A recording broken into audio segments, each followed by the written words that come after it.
WBSSC group D এর set number 10 এর ম্যাথমেটিক্সগুলো। তো চলো শুরু করা যাক। তো আমাদের প্রথম যে ম্যাথটা আছে দেখো, একজন ব্যক্তির কাছে প্রতি লিটার 25 টাকা দামের রাসায়নিক আছে, কত অনুপাতে এতে জল মেশানো উচিত যাতে মিশ্রণটি প্রতি লিটারে 20 টাকায় বিক্রি করলে তিনি 25% লাভ পান। তো দেখো, মিশ্রণটির বিক্রয় মূল্য বলে দিয়েছে 20 টাকা, লাভ করতে চাইছে 25%, তাহলে আমাদের ক্রয় মূল্য কত হওয়া উচিত? ধরে নিই যদি এক্স, তাহলে এক্স প্লাস 25x বাই 100, সেটাই হচ্ছে 20, মানে এক্সের ওপরে 25% লাভ মানে হচ্ছে 20, তাহলে আমরা ধরে নিলাম ক্রয় মূল্য হচ্ছে এক্সের ওপর 25% লাভ ইজুকাল টু 20, তাহলে আমরা এখান থেকে এক্সের ভ্যালু পেয়ে যাব, অর্থাৎ ক্রয় মূল্য আমরা যদি 16 টাকা রাখি তাহলে বিক্রয় মূল্য আমাদের 20 টাকা করলে লাভ হবে হচ্ছে 25%। এবারে হচ্ছে রাসায়নিকটার দাম বলে দিচ্ছে 25 টাকা পার লিটার, আর জলের দাম কত? 0 টাকা। তো এটার একটা ফর্মুলা আছে যেটাকে বলা হয় অ্যালিগেশন পদ্ধতি। এটার ফর্মুলা হচ্ছে ক্রয় মূল্য মাইনাস জলের মূল্য অনুপাত, অর্থাৎ ইস্টু কেমিক্যালের দাম মাইনাস ক্রয় মূল্য, অর্থাৎ তাহলে কেমিক্যাল ইস্টু জল কি হলো, আমাদের ক্রয় মূল্য কত? আমরা 16 টাকা বের করে নিয়েছি, মাইনাস জলের দাম 0 টাকা, আর এদিকে কি কেমিক্যালের দাম 25 টাকা বলে দিয়েছে, আর মাইনাস কি ক্রয় মূল্য। ঠিক আছে, তাহলে 16 মাইনাস 0 16ই হয়, আর 25 মাইনাস 16 9, তাহলে 16:9, অপশান সি হচ্ছে আমাদের উত্তর। নেক্সট বলেছে দেখো, একজন ব্যবসায়ী দুটি মোবাইল ফোন কিনলেন যার মোট দাম হচ্ছে 480 টাকা। তিনি একটিতে 15% ক্ষতি করেছে আর একটিতে 19% লাভ করে বিক্রয় করেছেন। তাহলে উভয় মোবাইলের বিক্রয় মূল্য যদি সমান হয় তবে সস্তা মোবাইলটির ক্রয় মূল্য কত? তো দেখো, দুটি ফোনে মোট দাম বলে দিয়েছি 480 টাকা, আর প্রথম ফোনটার যদি ক্রয় মূল্য ধরে নিই এক্স টাকা, তাহলে প্রথম ফোনটার যদি বিক্রয় মূল্য ধরে নিই এক্স টাকা, তাহলে দ্বিতীয়টির দাম কত হবে? 480 মাইনাস এক্স টাকা, তাই না? তাহলে প্রথমটাতে কি বলেছে? 15% ক্ষতি করে বিক্রয় করেছে, তার মানে কি এক্স ধরেছি আমরা ক্রয় মূল্যটা, তাহলে এক্স মাইনাস 15x বাই 100, দেন আমরা এটাকে ক্যালকুলেশন করে নিয়ে এটা পেয়ে গেছি। সেমভাবে 29% লাভে দ্বিতীয়টা ক্রয় করেছে আর কি, বিক্রয় করেছে, তাহলে কি হবে? 480 মাইনাস এক্স হচ্ছে এখানকার ক্রয় মূল্য, আর 19-এর সাথে লাভ, তাহলে আমাদের ফর্মুলা কি? এক্স প্লাস, অর্থাৎ ক্রয় মূল্য প্লাস লাভ বলেছে তাই জন্য প্লাস 19 ইন্টু লাভ, নিচে হচ্ছে 100, দেন এখান থেকে আমরা ক্যালকুলেশন করে পেয়ে গেছি হচ্ছে এত টাকা। নেক্সট আমাদের কি বলে দিয়েছে? আমাদের দুটোরই তো আমাদের ক্রয় মূল্যটা সেম, তাই না? আমাদের বিক্রয় মূল্যটা হচ্ছে, একটা হচ্ছে 15% ক্ষতিতে বিক্রয় করেছে, একটা হচ্ছে 19% লাভে বিক্রয় করেছে, তাহলে আমাদের ক্রয় মূল্যটা তো সেম, তাহলে আমরা এটা সমান এটা লিখতেই পারি, তাহলে লিখে নিয়েছি, সেখান থেকে আমরা ক্যালকুলেশন করে পেয়ে গেছি হচ্ছে 280 টাকা, অর্থাৎ প্রথমটির ক্রয় মূল্য হচ্ছে 280 টাকা, তাহলে দ্বিতীয়টা কত? 480 টাকা বিয়োগ করব, তাহলে হলো হচ্ছে 200 টাকা, তাহলে আমাদের সস্তাটা কোনটা? 200 টাকা, তাহলে দ্বিতীয়টা হচ্ছে আমাদের সস্তা, অপশান সি হচ্ছে আমাদের উত্তর। নেক্সট বলেছে দেখো, একটা অনুপাত দিয়ে দিয়েছে যার A:B দিয়ে দিয়েছে 1:3, আর B:C দিয়ে দিয়েছে 2:5, আর C:D দিয়ে দিয়েছে 2:3, তাহলে ABCD এর মান কত? তো চলো বের করি। দেখো, অনুপাত বলেছে বলে আমরা A/B করে লিখে নিয়েছি, A/B 1/3 লিখে নিয়েছি প্রথমে, আর B/C লিখে নিয়েছি 2/5, আর C/D লিখে নিয়েছি 2/3। ঠিক আছে, এবারে দেখো আমাদেরকে কী করতে হবে? এর নিচেও B আছে, এর উপরেও B আছে, তাহলে B সেম করতে হবে। ঠিক আছে, তো এখানে 2 আছে, এখানে 3 আছে, তাহলে কি করব? একে 2 দিয়ে গুণ করবো, আর নিচে 2 মানে উপরেও 2 দিয়ে আমাদেরকে গুণ করতে হবে, তাহলে এখান থেকে বেরিয়ে গেল 2/6। সেমভাবে এখানেও হচ্ছে কি 3 দিয়ে গুণ করতে হবে, উপরে 3 মানে নিচেও 3, তাহলে 6/15। এবারে আবার কি দেখো, সি সেম করতে হবে, তাহলে 3×5 এখানে 15, আর এখানে হচ্ছে 2, তাহলে একে আমরা 15 দিয়ে গুণ করতে হবে, তাহলে 15 দিয়ে উপরে গুণ মানে নিচেও 15 দিয়ে গুণ, তাহলে এখানে আসলে হচ্ছে 30/45। এবার দেখো, আমাদের কিন্তু এখনও এখানে 15 রয়েছে আর এখানে 30 রয়েছে, তাহলে আমাদের সি কিন্তু মিললো না, তাই জন্য আমাদের কী করতে হবে? 15কে আবার 2 দিয়ে গুণ করতে হবে, অর্থাৎ তাহলে 30 আনতে হবে। সেমভাবে নিচে 2 মানে উপরেও 2 দিয়ে গুণ করবো, তাহলে 12/30 আমাদের সি সেম চলে আসলো। এবারে হচ্ছে দেখো, আমাদের বি চলে এসছে 12, তাহলে কী করতে হবে? এদিকে 6 আছে, এদিকেও আমাদের 12 আনতে হবে, তাই জন্য এদিকেও নিচে 2 উপরে 2 দিয়ে গুণ করতে হবে, তাহলে 4/12। এবারে দেখো বি সেম হয়ে গেল, তাহলে ABCD কত? 4:12:3:45, অপশান এ হচ্ছে উত্তর।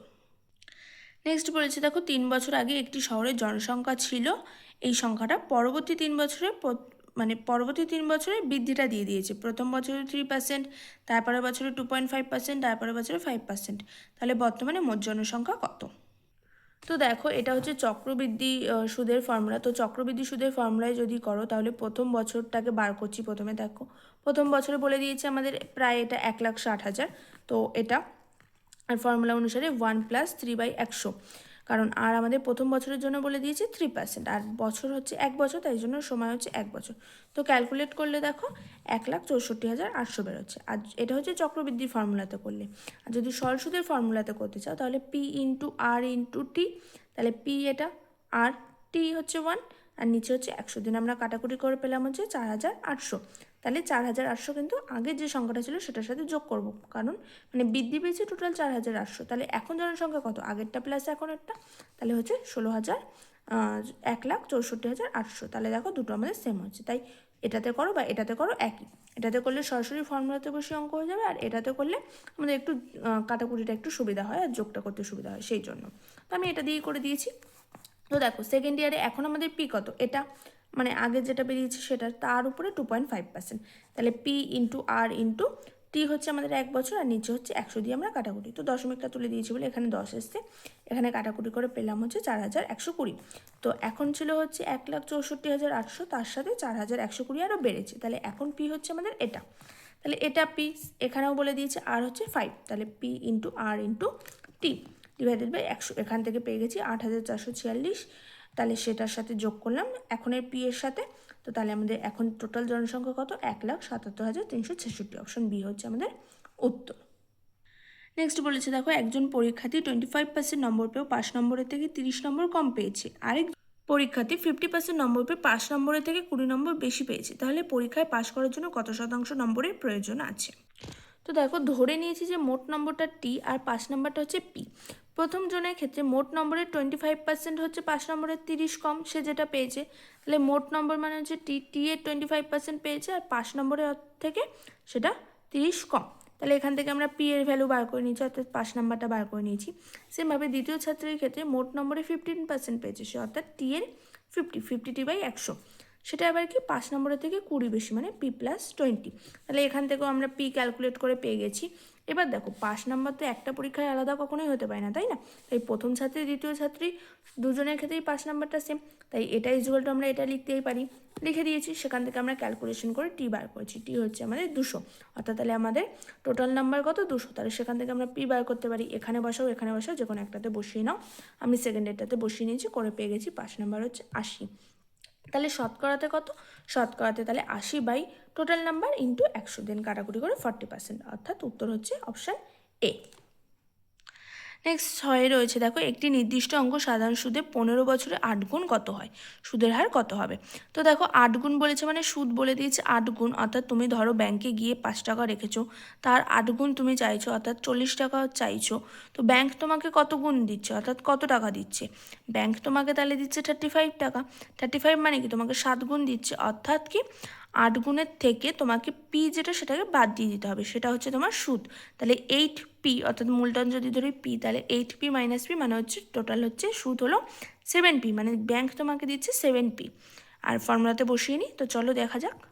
তো দেখো যদি মূলধন আমরা পি ধরে নিয়েছি আর সুদ বলে দিয়েছি 8 গুণ, তাহলে মোট সুদ কত 8p - p, তাহলে 7p। দেন আমরা ফর্মুলাটা বসিয়ে দিয়েছি P/R/T আমাদের বলে দিয়েছি 15 বছর /100 ইন্টু আমাদের ইজুয়াল টু সুদ হচ্ছে আমাদের 7p।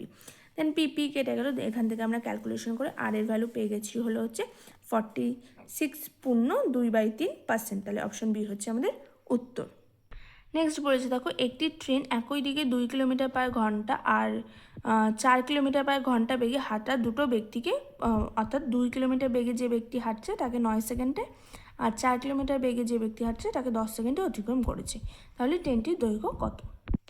তো দেখো ধরে নিয়েছি যে ট্রেনটির দৈর্ঘ্য হচ্ছে এল মিটার, আর ট্রেনের গতিবেগটাও ধরে নিয়েছি VT, গতিবেগ তাই জন্য ভি ধরে নিয়েছি, ঠিক আছে।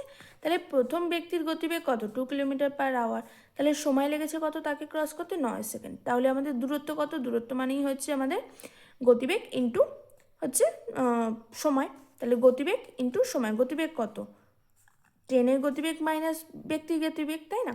তাহলে VT - 2 kilometre per hour into 9 second. তো এখান থেকে আমরা 9 সেকেন্ড বলেছি বলে, আর আমাদের তোমরা জানো যে গতিবেগের ফর্মুলা কি km/h। এটা সেকেন্ডে রয়েছে বলে আমাদেরকে নিয়ে যেতে হবে হচ্ছে ঘন্টায়। তো ঘন্টা কী করে নিয়ে যাবো, আমরা জানি 1 ঘন্টা মানে হচ্ছে 3600 সেকেন্ড, তাই 9/3600 দিয়ে ভাগ করবো, দিয়ে সেটা হয়ে গেল হচ্ছে ঘন্টা। এটা হচ্ছে দূরত্ব। সেমভাবে দ্বিতীয় ব্যক্তিটা বার করবো। দ্বিতীয় ব্যক্তি মানে কি, VT - 4 ইন্টু 10 সেকেন্ড, আর 10 সেকেন্ড মানে হচ্ছে আবার 10/3600 আওয়ার।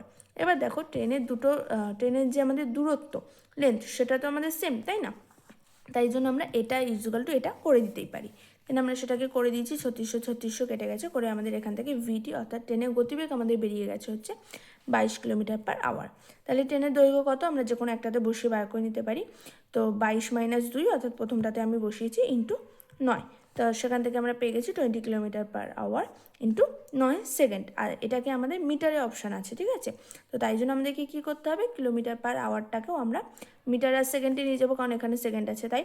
তো আমাদের কিলোমিটার মানে হচ্ছে 1 কিলোমিটার মানে হচ্ছে 1000 মিটার, তাহলে উপরে হলো 1000, আর 1 ঘন্টা মানে হচ্ছে 3600 সেকেন্ড। দেন আমরা এখান থেকে কাটাকুটি করে 5/18, এটা তোমরা মুখস্থ রাখতে পারো যে km/hকে আমরা যখন মিটার/সেকেন্ডে নিয়ে যাই তখন আমরা 5/18 দিয়ে কাটাকুটি করি, ঠিক আছে? আর কি, তাহলে আমাদের এটা করে সময়টা পরীক্ষার হলে নষ্ট হবে না। তো এখান থেকে কাটাকুটি করে পেয়ে গেলাম হচ্ছে 50 মিটার। তাহলে ট্রেনের দৈর্ঘ্য কত, 50 মিটার। অপশান ডি হচ্ছে আমাদের উত্তর।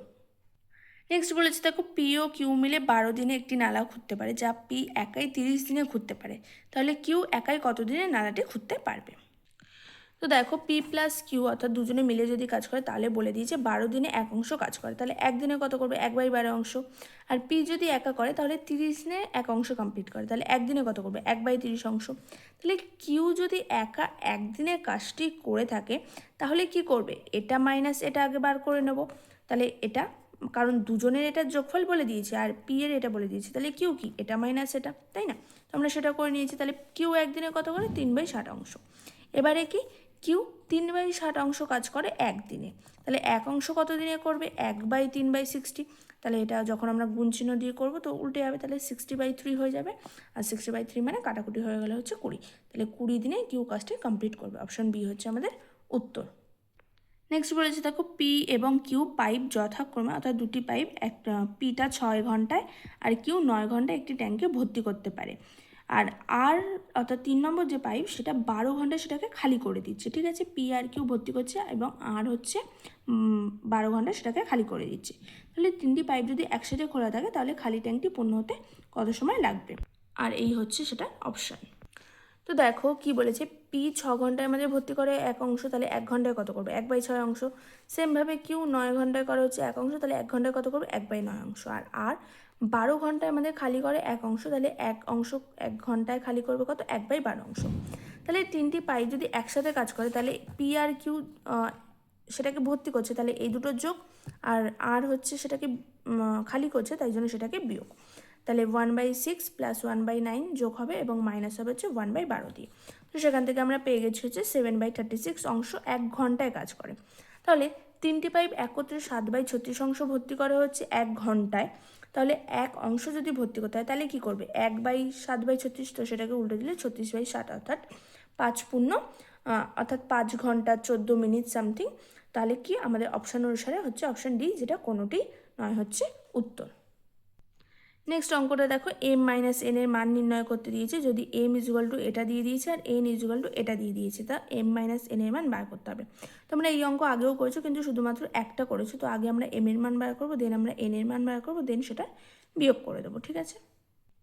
তো দেখো, আমরা এম এর কেসে এটাকে এক্স ধরে নিয়েছি আর এন এর ক্ষেত্রে এটাকে ওয়াই ধরে নিয়েছি, ঠিক আছে? এটা ভুল করে আমি করে ফেলেছি, তোমরা এন ধরে এম এরটা এম ধরবে, এন এরটা এন ধরবে, ঠিক আছে? তো আমি এমকে এক্স ধরে নিয়েছি।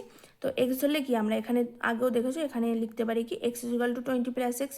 তাহলে এই এক্সের জায়গায় আবার যদি মান বসাই তাহলে কী হবে, 20 প্লাস আবার এক্স, দেন আবার এক্সের জায়গায় বসাই 20 + এক্স, এরকমভাবে চলতে থাকবে। তাহলে কী হবে, এরকম একটা ভ্যালু চলে আসবে। তাহলে এক্স ইকুয়াল টু এটা, তাহলে উভয় দিকে আমরা স্কোয়ার করে দিয়েছি। দেন আমরা এদিকে যা আছে সেগুলোকে এপাশে নিয়ে এসেছি, ঠিক আছে? এপাশে নিয়ে আসার পর দেখো আমরা মিডিল টার্ম করেছি, 4×5 = 20, তাহলে -5x + 4x -x ফিরলো এবং এটা হচ্ছে মিডিল টার্ম করলাম। দেন এই দুটো থেকে আমরা কমন নেবো, এই দুটো থেকে এক্স কমন গেলো, বেরিয়ে থাকলো হচ্ছে x - 5। সেমভাবে এই দুটো থেকে কমন নেবো 4, তাহলে x - 5 পড়ে থাকলো।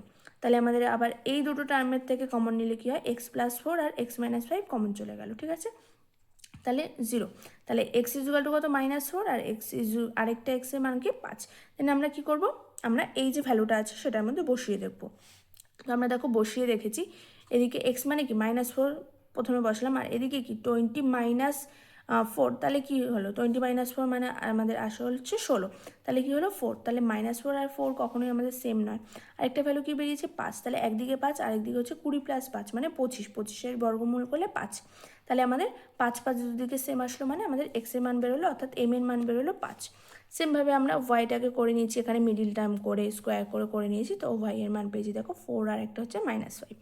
সেমভাবে মান বসিয়ে নিয়েছি, তো 4 4 মিলে গেছে, আর -5 বসেও চেক করে নিয়েছি যেটা আমাদের মেলেনি।